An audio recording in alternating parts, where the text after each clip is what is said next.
In the last episode of Isla Napali, we managed to finally fix the issue with our kids coaster train.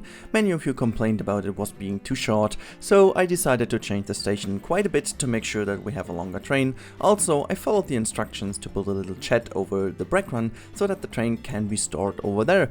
In today's episode there will be quite a bit more about this coaster, so now enjoy, sit back and relax the next episode of Isla Napali.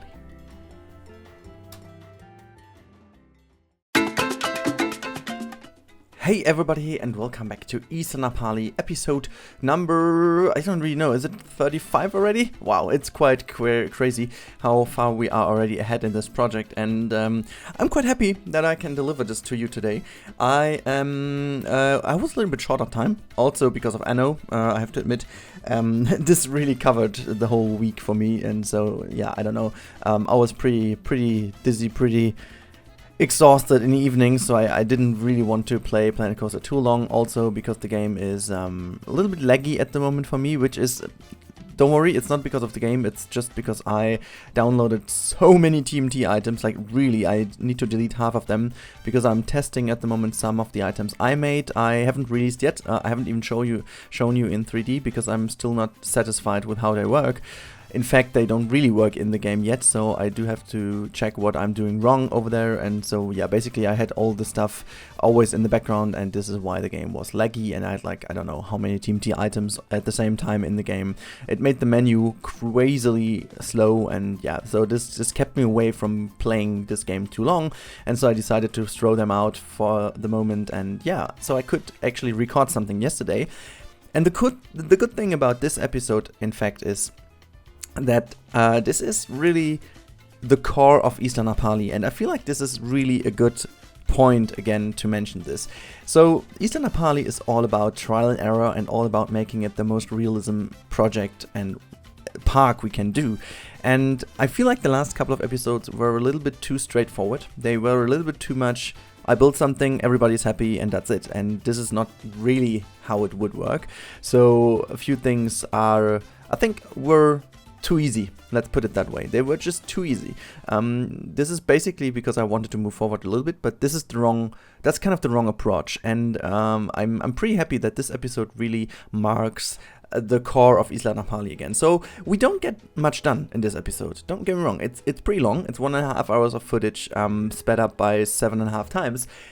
We don't really get much done, but this is because I even cut out a few things out here. So I'm first of all tackling the bridge section over here, and in the end I found a kind of design that I'm happy with. So some of you had a good idea about making the coaster go a little bit longer alongside the path before crossing it and then taking a sharper turn to cross it.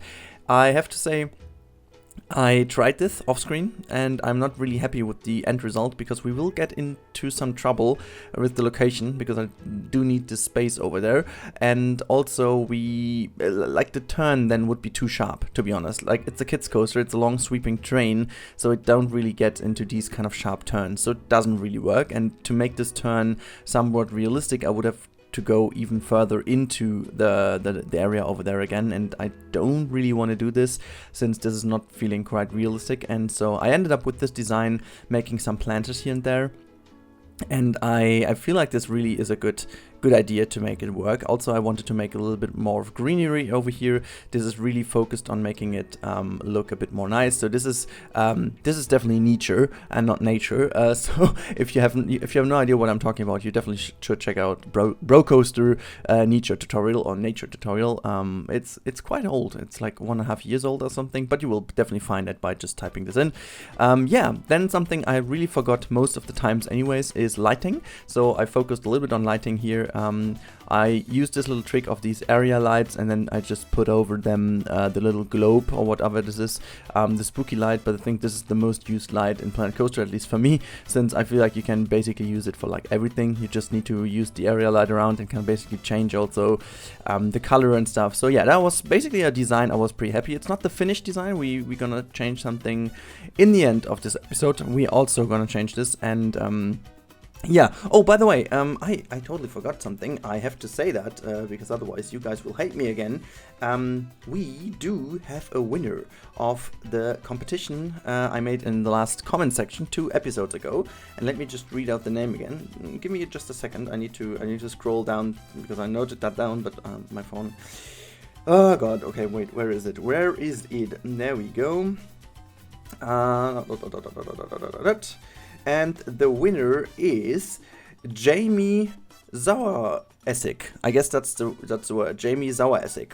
Or Saueressig, if it's not a German. But anyways, it's Jamie Saueressig. He also kept reminding me of the fact that the train is too small. So I thought, okay, this is also a great episode to announce him, because that actually fits into his complaint about the trains, but we fixed that. So Jamie, if you are listening to this episode, make sure to write me an email to rudi.rennkamel@googlemail.com, and you're gonna get a random game key. And I can only tell you, these are freaking awesome games. #not. But it's, sometimes you are lucky, because sometimes the games are good, sometimes they're just rubbish, so I don't know. Just ask some people in the comments who have already won a code, because that's, insane. Anyways, I just wanted to get that rid of my chest, to make sure that you guys remember that I don't forget you. And that's it. Jamie Saueressig or Saueressig, I don't know. You won. Make sure to write me an email, and thanks. So here we go. We are about to build this little shed over here. I know I'm still struggling a little bit with the backstage area, and again, this is back to the core of Isla Napali. This is by no means finished, so if you guys have some comments and some feedbacks what we could change about this area here, please let me know, since I do definitely need to make sure that this is also hidden away for the people riding the coaster. So we do need to throw a fence between the coaster track and this little shed over here. I wanted to make sure that we do have a certain little area behind this coaster thing where we do store a few things and parts and whatnot, and also have this electricity thing over here which then is connected somehow. And the only thing I'm not quite satisfied with is the fact that this door I made into this little aluminium wall on the left hand side there, it somewhat goes into an iron fencing, which I can't do anything about, because it is definitely the iron fencing of the station. So I somehow thought, okay, maybe I'm gonna move the whole thing really across so that it really covers the fencing. Not quite sure if I should do so, but it just is a little bit unfortunate at the moment. But as you can see, I also moved, according to your feedback, I moved the path. So I made sure that the path is also not going to go too much into the coaster, and we can still make a little more security stuff over here. I wanted to put this camera train thingy, or camera crane, I should say, over here. I'm gonna cover this a little bit more with wood, so this is more or less like a security cam, or a kind of, just camera that keeps an eye on the whole station, and this is why I want to put it there. But I just all of a sudden realized that I have downloaded these awesome security nets from the TMT workshop, or from the workshop I should say. It's a TMT item, but it's from the workshop, and they are looking way better than the chain link fences. We can also recolor them. The funny thing is that the color scheme was already pretty much okay, so I just went with this blue-white scheme, which I think does fit quite perfectly in here. So this is really what we need here. The end result is somewhat okay. I don't know, it's a little bit tricky, since a few things about this design do still strike me. It's the edges in between. There are some holes in between, which is, I think it's okay. You do usually see that as well, but it feels like a little bit under-supported. Like these things are just floating somewhat in the air, and I wanted to connect them with some poles or some stuff like that, but the fact is that we don't have that thin stuff in the game. I just searched for really thin pillars or stuff, but they are all way too big, and I'm even thinking of making a very thin pole in the TMT or in Blender to use it over here, and because it just doesn't really fit that way. As you can see, I'm searching my ass off for the smaller net, because there is a smaller net, to make sure that we don't have these intersections everywhere, because I felt they look kind of off, so I wanted to make these little things go in here so to make sure that they are not overlapping, because overlapping looks somewhat ridiculous, and I wanted to make sure that this looks, yeah, believable realistically, I think.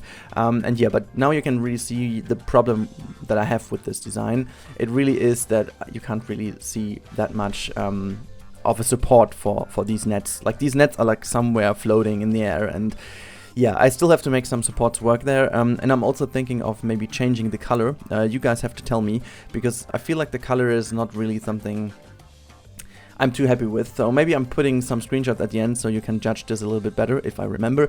So please don't hate me if I forget, because at the moment, as I said, it's all a bit stressful. It's a bit in between everything, so yeah, but I'm still happy that I can deliver this episode to you, that we at least get some serious stuff done and not just throw in a real-time episode for the sake of having an episode. I feel like this episode really is somewhat valuable, because it really pushes this area forward. I think that the new way how the station works is way better. I think this way less themed bridge, which is not really a bridge, it's just support that is kind of put into the path layout, is working a lot better than what the sorry, I forgot what the bridge was doing. So the bridge was kind of awful. So yeah, I just put down a few things here and there to make sure that we have a little bit of a design working. I made this very neat and little pathway layout for the entrance over here. Remember, it's a kids coaster, so we don't really need that insane long queue.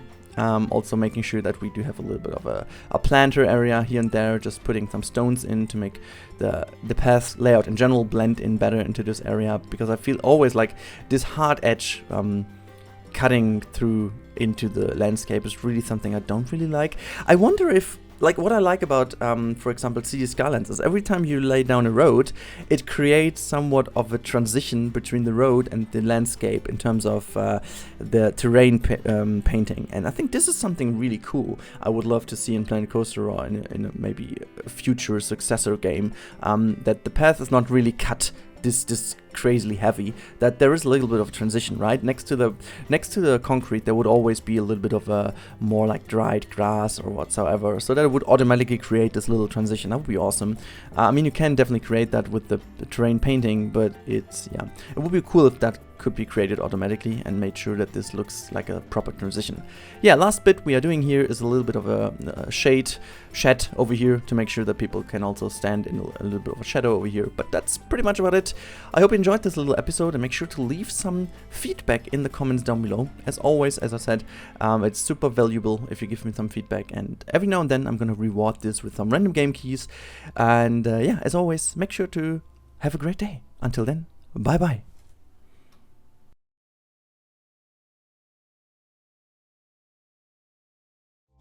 Put you behind